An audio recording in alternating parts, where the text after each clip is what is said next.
computadora. Bueno, vamos entonces a comenzar, mentira, ya comenzamos, pero no importa. Vamos a comenzar con nuestro encuentro de hoy sobre el último de los dogmas marianos, que es el dogma de la asunción de la Santísima Virgen a los cielos, ¿no? Este dogma es el más moderno porque fue proclamado en 1950 por el Papa Pío XII. Voy a decir lo que digo siempre, no es un invento del Papa Pío XII. Ya en el Concilio Vaticano I, en épocas, el Concilio Vaticano I terminó abruptamente cuando las tropas de Garibaldi entraron en Roma, en 1870, bajo el pontificado de Pío IX. Y no empecemos a hablar, por favor, de las cuestiones gastronómicas que tienen que ver con Pío IX.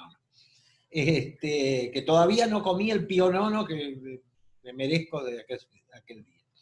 Bueno, ya en el Vaticano I le habían pedido a Pío IX la definición del dogma de la Asunción, pero bueno, como ¿cómo se llama? Terminó abruptamente, eso no sucedió.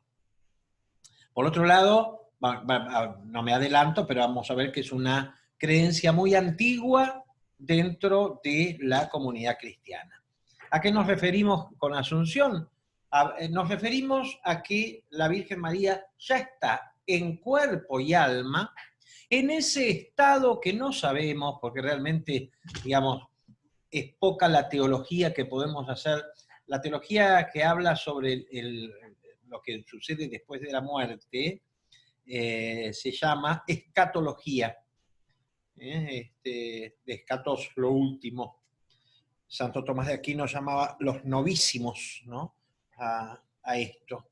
Y realmente, digamos, tenemos algunas cosas que podemos sacar de la Sagrada Escritura, pero digamos que es muy difícil hablar de todo, de toda esta parte, ¿no? O sea, de lo que nos espera.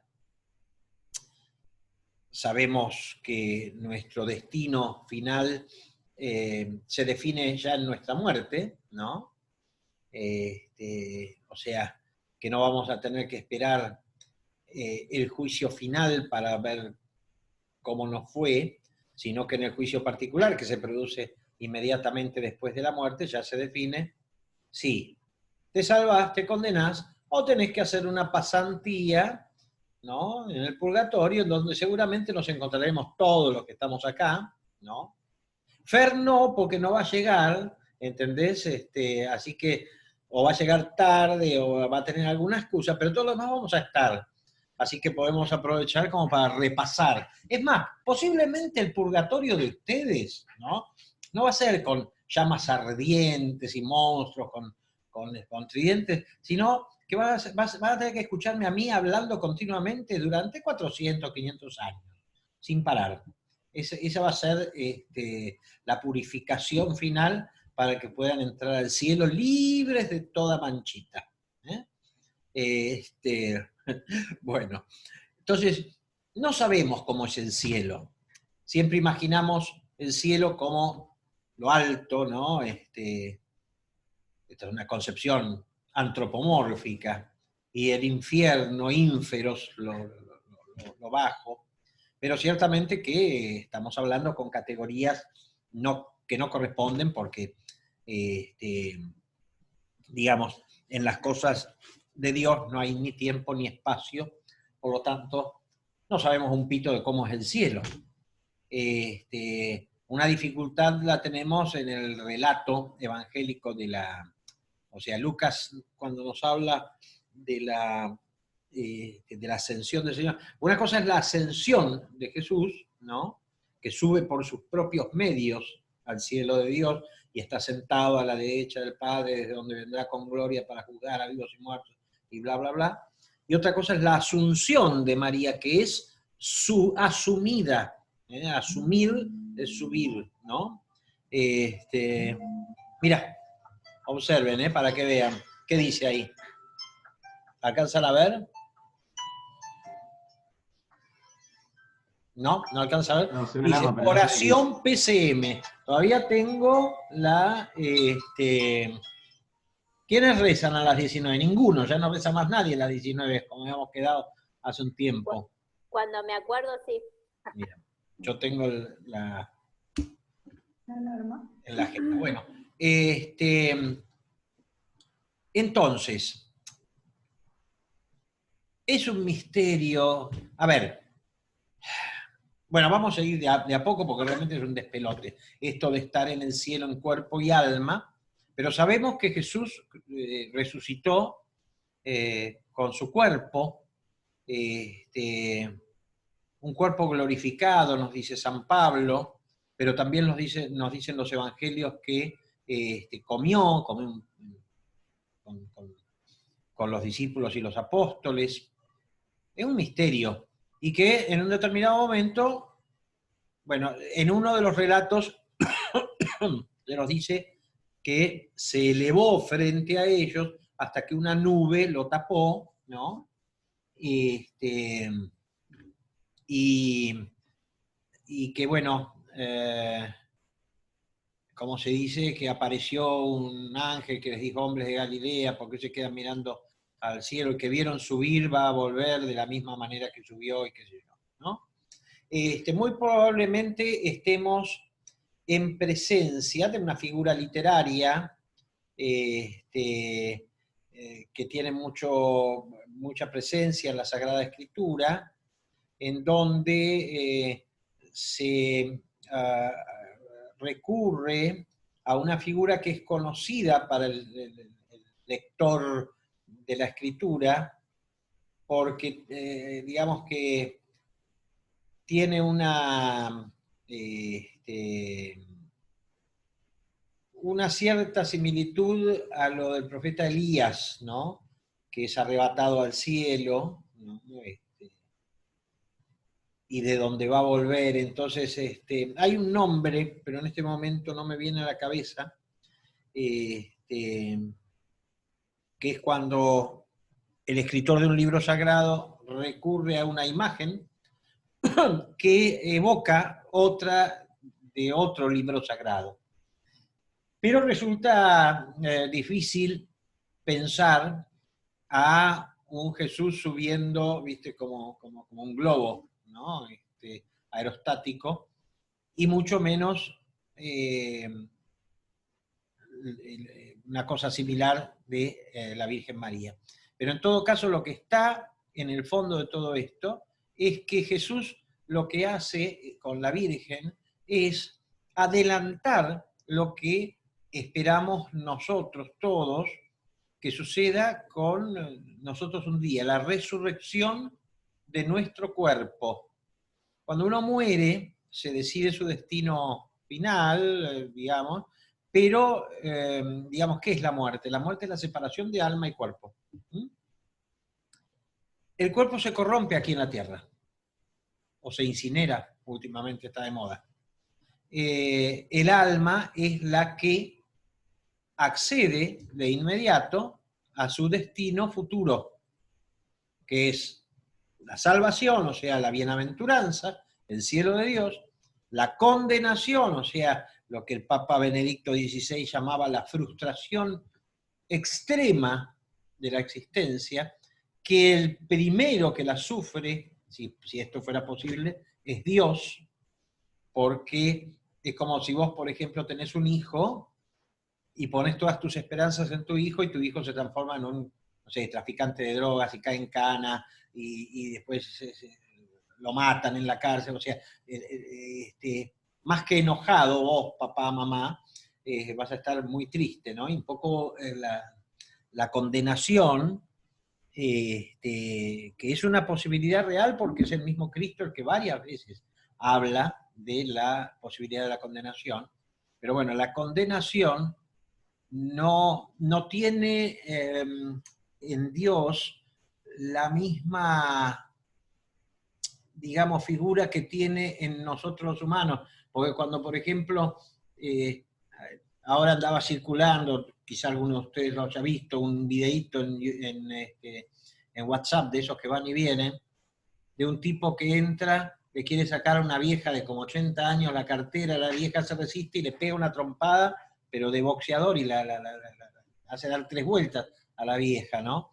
Entonces, bueno, si lo agarran a ese tipo y le meten, qué sé yo, 10 años de cana, todos nosotros vamos a decir, qué bien, qué bueno, qué fenómeno, bueno. Nos va a alegrar que el tipo tenga la condena que merece. Dios, en cambio, se entristece. Si esto fuera posible en Dios, que Dios no tiene cambios, pero si esto fuera posible, la gran frustración de Dios es que Él esperaba, o sea, Él nos crea para la salvación, para la vida eterna junto a Él. Entonces, que nosotros nos condenemos, porque no nos condena Dios. Dios no es un juez. Los que nos condenamos somos nosotros, ¿no? Bien. Eso ya se decide cuando vos te morís. Existe la posibilidad, que surge también, si bien el protestantismo no lo acepta, existe la posibilidad de una expiación después de la muerte, de manera misteriosa, que es el purgatorio, ¿no? Pero bueno, esto no es escatología, es mariología, así que lo que sí, yo saqué este tema a colación porque existe una doctrina muy antigua, desde la época de San Pablo, ya Jesús la anticipa un poquín, pero el que la va a desarrollar es San Pablo, pero ciertamente que a San Pablo le dieron palos y palos y palos y palos dentro del mismo cristianismo, pero no por esta doctrina, sino por el tema de la ley, ¿no? O sea, de los 400 y pico de preceptos de la ley de Moisés, que él decía que para ser cristiano no era necesario hacerse judío, que no había que recortarse nada y que no había que cumplir la ley de Moisés, concretamente. Y eso fue lo que, digamos, los cristianos de origen judío, muchos no aceptaron, y por eso una serie de despelotes que inclusive hacen que el pobre Pablo sea indirectamente atacado en alguno de los evangelios, ¿no? Hay frases de los evangelios que están directamente dirigidas al pobre Pablo, pero nunca nadie lo atacó por su doctrina de la resurrección de los muertos, ¿no? Él va cambiando su doctrina porque él pensaba al principio que el fin era inminente, estaba convencido de que él mismo iba a estar vivo cuando volviera el Señor a juzgar a los vivos y a los muertos. Después se da cuenta de que no, de que esto va a tardar más, ¿no?, de lo que él pensaba, pero nunca se desdice de lo que nosotros vamos a llamar el juicio final, ¿no?, que también tiene un eco en Mateo 25, ¿no?, cuando la parábola de los de la derecha y los de la izquierda. Vengan benditos de mi Padre, que, ¿cómo se llama? Porque tuve hambre y me dieron de comer, bla, bla, bla, tuve sed, me dieron de beber, me alojaron, me vistieron. ¿Cuándo, Señor? Cada vez que lo hicieron con el más pequeño de mis hermanos. Vengan digamos, a disfrutar de aquello que está preparado para ustedes. Y ustedes, los de la izquierda, vayan a ese lugar de condenación, porque tuve hambre y no me dieron de comer. ¿Cuándo, Señor? Cada vez que lo hicieron, no lo hicieron con el más pequeño de mis hermanos. Ese es el juicio final. Ahora, si se define nuestra suerte en el momento en que, ¿cómo se llama?, nos morimos, ¿qué sentido tiene un juicio final? Bueno, precisamente es la fe de la Iglesia, y la recitamos en el credo todos los domingos, cuando decimos la resurrección de la carne y la vida eterna. Entonces, cuando nos morimos, la carne se corrompe o se quema y el alma se va al cielo. Pero cree la Iglesia que en un momento el ser humano va a volver a tener su integridad, cuerpo, alma, cuerpo glorificado. Eso espero. Yo, por ejemplo, tengo la esperanza de resucitar con 15 kilos menos, el pelo que tenía a los 20 años, ¿no? Menos arrugas y todo eso. Uno siempre piensa que la resurrección, o sea, porque la verdad que resucitar con toda la panza que tengo y la pelada y qué sé yo, y estar eternamente así, me parece que eso sí sea el infierno. Pero bueno, se lo dejo a Dios y a su misericordia. En todo caso, lo que va a suceder es el segundo juicio en el que todo nuestro ser asumirá su destino definitivo de condenación, sea lo que fuera la condenación. Olvidemos, digamos, los cuadros del Renacimiento, en donde el infierno es representado con llamas y diablitos que te pinchan con el tridente y todas esas cosas, ¿no? En realidad no sabemos demasiado en qué consiste. Hay algunas cosas escritas muy lindas de Benedicto XVI y de Juan Pablo II con respecto a esto de cielo e infierno, en el sentido de que, voy a ver si las consigo y se las mando, en el sentido que estos dos papas un poco desarmaron la visión tradicional del cielo y el infierno como lugares, ¿no? Y los establecieron más bien como estados, ¿no? Estados de frustración, estados de felicidad, relacionados con estar en la fiesta o estar afuera de la fiesta. O sea, que la vida es para siempre, la vida es para siempre. Pero una cosa es que te dejen entrar en el banquete y otra cosa es que escuches la música desde afuera. ¿Ok? Bien. Pero esto va a suceder el último día, que nuestro cuerpo glorificado entre en este estado final.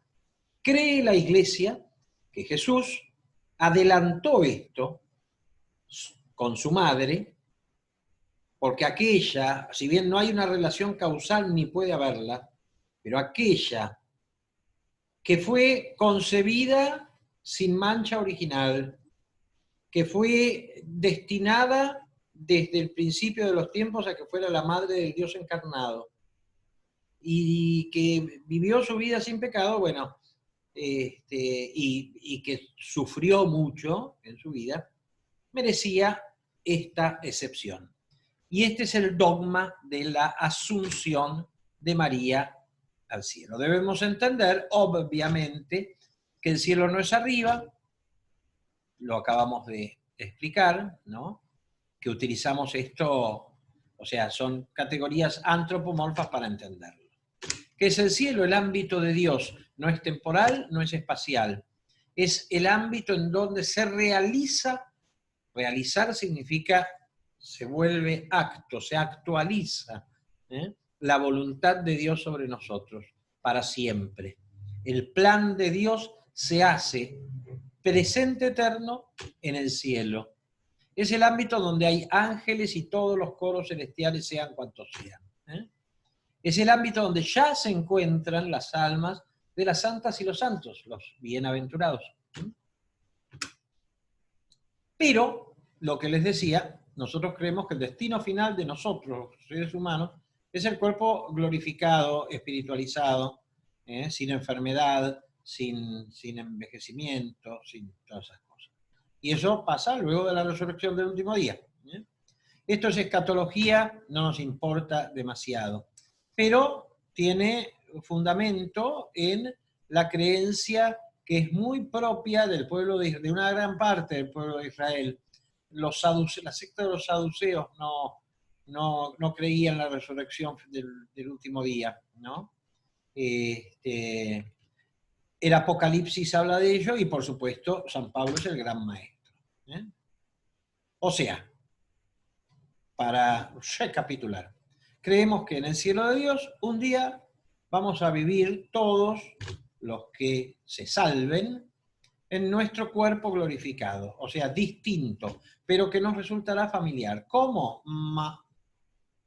Como dicen los italianos, No lo sé. No sé. Pero algo de eso habrá. La fe nos dice también, la fe y la escritura, que Jesús subió a los cielos con su propio poder, ¿eh? Y que allí está sentado a la derecha de Dios, de donde vendrá con gloria para juzgar a los vivos y a los muertos, ¿eh? Pero que mientras tanto intercede por aquellos a quienes salvó, porque el plan de Dios, el plan de Dios es que nos salvemos todos, ¿eh? Y va a hacer todo lo posible para que eso suceda. Realmente la condena viene y estamos en una época de muy facilitada y facilitadora para condenarse, ¿no? Porque precisamente hay toda una cultura, especialmente en Occidente, esto ya lo venía advirtiendo el Papa San Juan Pablo II desde la década del 80, que digamos, Occidente estaba rechazando, abjurando, apostatando de la identidad cristiana que forjó Occidente, que forjó a Occidente, y por lo tanto, con esta apostasía, bueno, están sucediendo cosas espantosas desde todo punto de vista, ¿no? Que tiene que ver con toda la miseria del pecado, pero, a ver, hay un pecado que nos acompaña desde el principio, que es el pecado que todos tenemos, las barbaridades que todos hacemos, pero hoy hay un pecado estructural, ¿no? Que tiene que ver con la negación del derecho a la vida, y no estoy hablando solamente del aborto, aunque ciertamente el aborto es muy importante en esto, ¿no? Es una consecuencia lógica, en donde yo decido quién vive o quién no vive, como decidía Hitler en la época en que tuvo poder. Sino, bueno, la gran cuestión, por ejemplo, de la pobreza estructural y estructurada, las cuestiones que se manejan en determinados círculos de poder y de dinero con respecto a la distribución desigualísima de la riqueza, las poblaciones sobrantes y otra cantidad de temas que no vamos a meternos ahora. Pero bueno, pareciera como que hoy cuesta trabajo salvarse, porque estamos seducidos por el mismo pecado de Adán y de Eva, de sentirnos Dios, de creer que podemos establecer nosotros mismos qué es el bien y qué es el mal. Establecer nosotros mismos qué sé yo, qué es verdad y qué es mentira, cuando la verdad y la mentira, bueno, la mentira es la negación de la verdad, pero la verdad es la realidad, ¿no? Negar la realidad o establecerla uno, ¿no?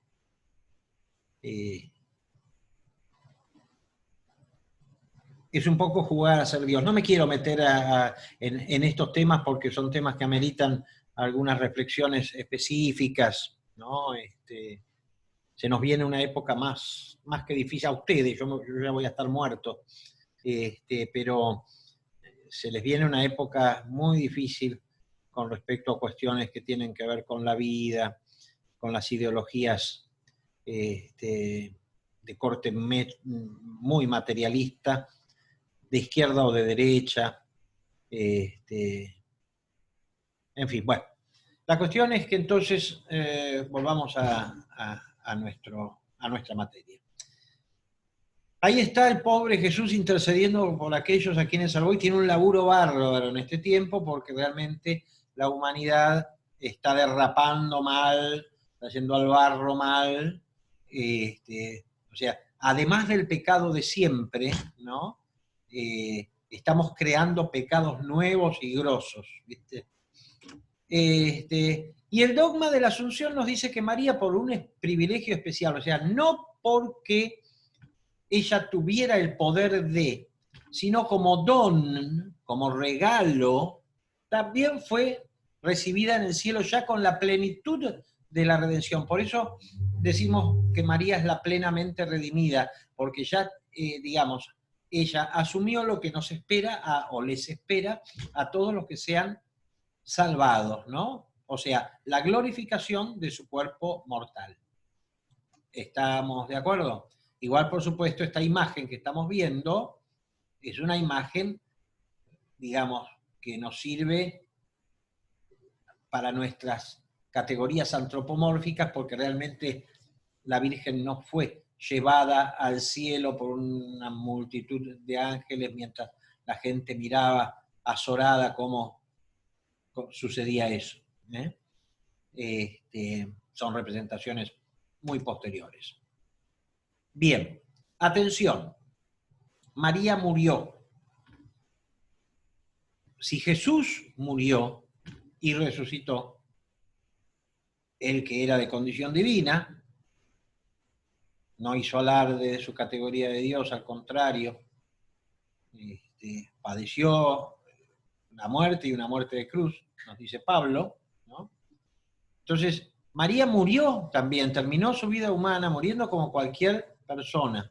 No es doctrina de la Iglesia que María no murió.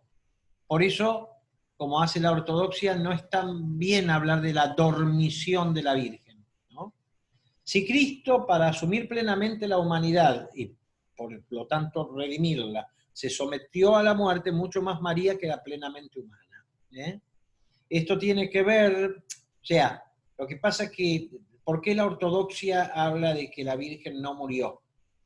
Porque San Pablo, nuevamente, nos habla de que